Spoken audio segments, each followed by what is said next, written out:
Hi viewers, మనం వచ్చేసి గ్రంథాలయము అనేటువంటి పద్యాన్ని చూస్తున్నాము. ఇది 9వ తరగతి సరళ భారతి పూణే మహారాష్ట్ర గవర్నమెంట్ది. ఇక్కడ ఏదేని ఒక అభిరుచి కలిగి ఉండడం చాలా ముఖ్యం అనమాట. అంటే ఈ దేనిపైన అయినా సరే మనకు ఒక్కొక్క దాని మీద ఒక్కొక్క ఇంట్రెస్ట్ అనేటువంటిది ఉంటుందన్నమాట. ఆ యొక్క ఇంట్రెస్ట్ అనేటువంటిది అభిరుచులు మనల్ని మన మిత్రుల వలె అనేక విధాలుగా ఆదుకుంటాయి.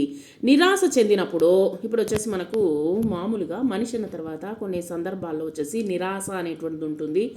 ఎవరు మాట్లాడే ఒంటరితనం అనేటువంటిది ఉంటుంది. తర్వాత వచ్చేసి విసుగు అనేటువంటిది చెందినప్పుడు అలాంటి ఉత్సాహాన్ని ఇస్తాయన్నమాట. స్నేహితులతో కలిసినప్పుడు, స్నేహితులతో మాట్లాడినప్పుడు అట్టి అభిరుచులలో ఉత్తమమైనటువంటిది పుస్తక పఠనము. సో పుస్తకాన్ని చదవడం వల్ల మనకు వచ్చేసి ఒక అమితమైనటువంటి ఆనందాన్ని కలుగుతుంది. అట్టి పఠనాభిలాషకు దోహదం చేసేవే గ్రంథాలయాలు అనమాట. గ్రంథాలకు నిలయాలు. వీటి గొప్పతనాన్ని సున్నితమైనటువంటి భాషలో నాళం కృష్ణారావు గారు ఏమని వర్ణించారో మనము చదివి తెలుసుకుందాము. ఇక్కడ వచ్చేసి దాత ఓలెను గ్రంథ నికేతనంబు అర్ధి జనంబులకెల్లా లేదనక ఇచ్చు అది విశిష్టము స్వచ్ఛంద మవ్యేయంబు మధుర మంజుల భావ సమన్వితంబు. ఇక్కడ గ్రంథాలయం అనేటువంటిది ఒక దాత వంటిది అనమాట. అంటే ఎట్లా అంటే దాత అని ఇక్కడ వర్ణిస్తున్నారంటే కోరుకున్న దానికి లేదనక గ్రంథం అనేటువంటిది ఇస్తుంది. మనం ఏది కావాలనుకుంటామో ఆ పుస్తకాన్ని మనం చదవచ్చు అనమాట. సో గ్రంథాలయాలు శ్రేష్టమైనవి, శుభాన్ని కూర్చేవి, మనోహరమైనవి, మనకు ఆనందాన్ని ఇచ్చేటువంటివి అని అర్థం అనమాట. తర్వాత కవులు, వక్తలు, రసికులు, గాయకులను, చిత్రకారులు, నటులు, చారిత్ర విధులు, ప్రకృతివేత్తలు, జోస్యుల వారికెల్లా గ్రంథ నిలయంబులు సర్వదా కాపురంబు.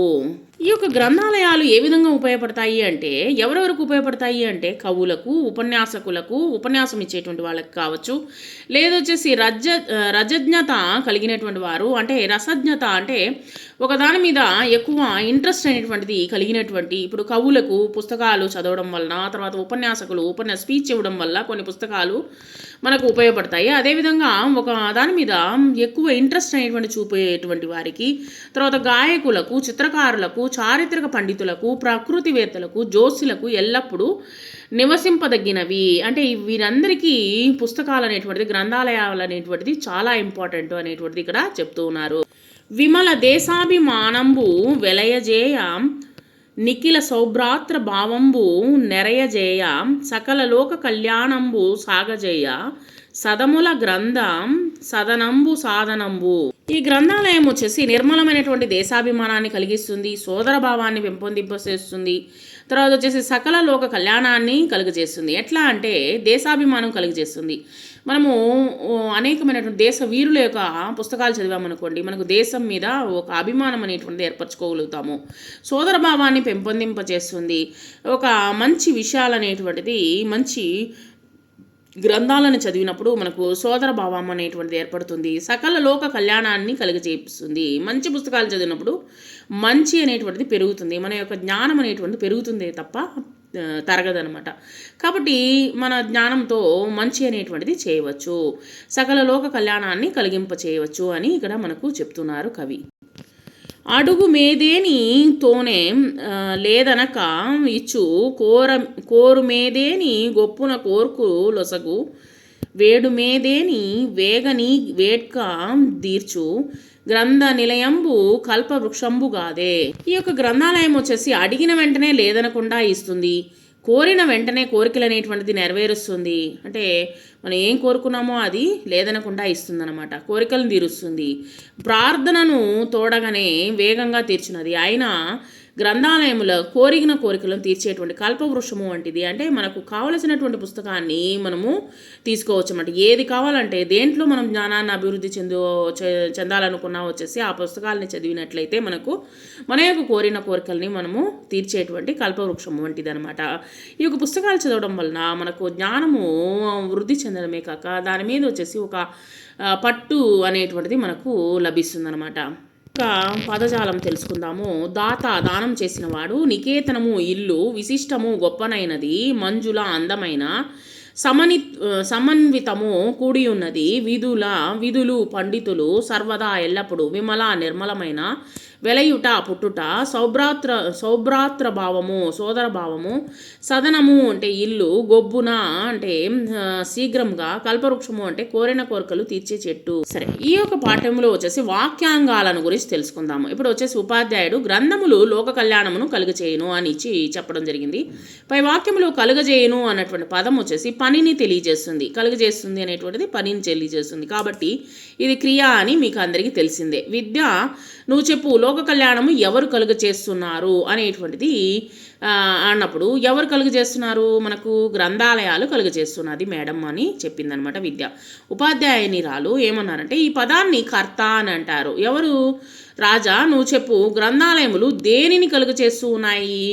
లోక కళ్యాణాన్ని కలుగచేస్తూ ఉన్నాయి. ఈ పదాన్ని వచ్చేసి కర్మ అని అంటారు. ఈ కర్త, కర్మ, క్రియ, ఈ మూడింటిని కలిపితేనే వాక్యాంగాలు అనమాట. వాక్యాలని విభజించినట్లయితే, ఈ వాక్యాంగాలను విభజించినట్లయితే, దాన్ని తెలిపినట్లయితే దాన్ని వచ్చేసి వాక్యాంగాలు అని అంటాము. ఇక్కడ మనకు ఒక వార్తాపత్రికలో వచ్చినటువంటి ఒక విషయాన్ని మనకు చెప్పడం జరిగింది. చెన్నై ప్రతినిధి మ్యాన్ ఆఫ్ ద మిలేనియన్ అనేటువంటి పేరు అనేటువంటి సంపాదించుకోవడం, పాలం కళ్యాణ సుందరాన్ని గౌరవించినటువంటి అమెరికా ప్రభుత్వం. సాధారణమైనటువంటి జీవన శైలి ఇతనిది.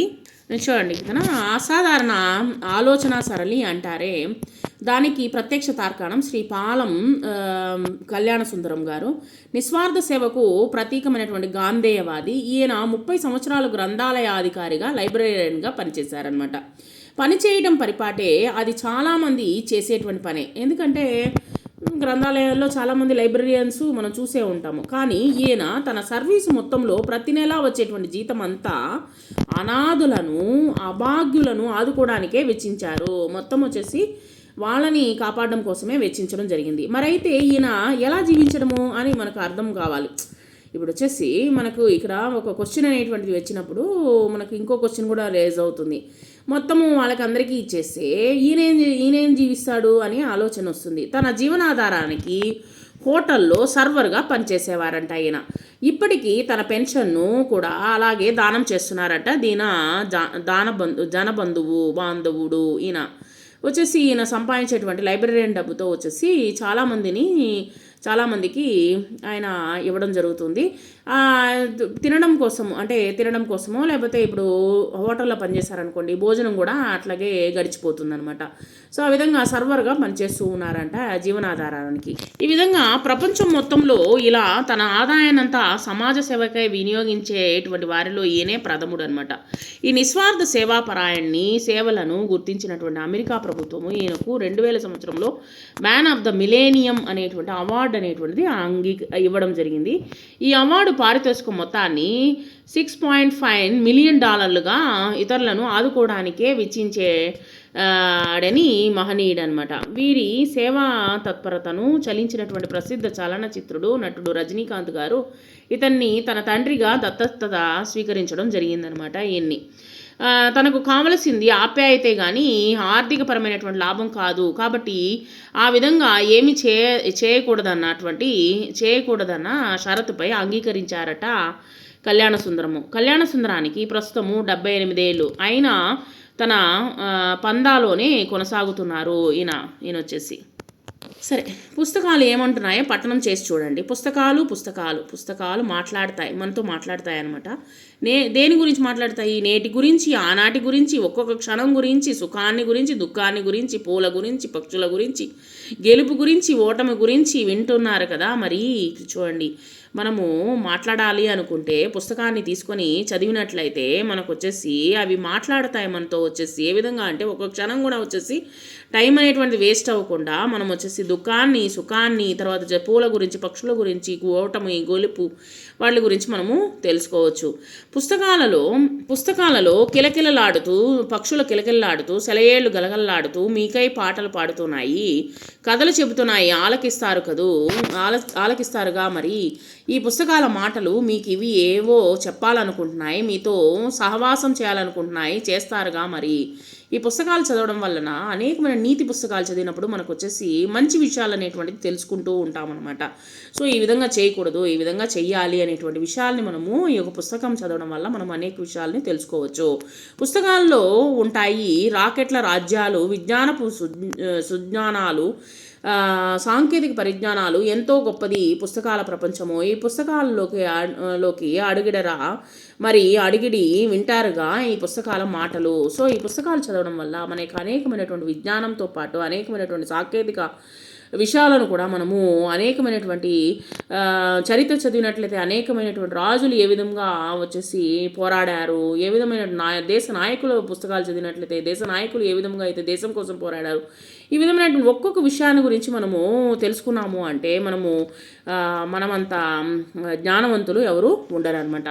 సో కాబట్టి పుస్తకాలు అనేటువంటిది మనకు ఎప్పుడు ఒక స్నేహితుడు, మనను మంచి బాటను మనకై ఒక మంచి బాటను వేసేటువంటి ఒక స్నేహితుడని కూడా మనము చెప్పుకోవచ్చు.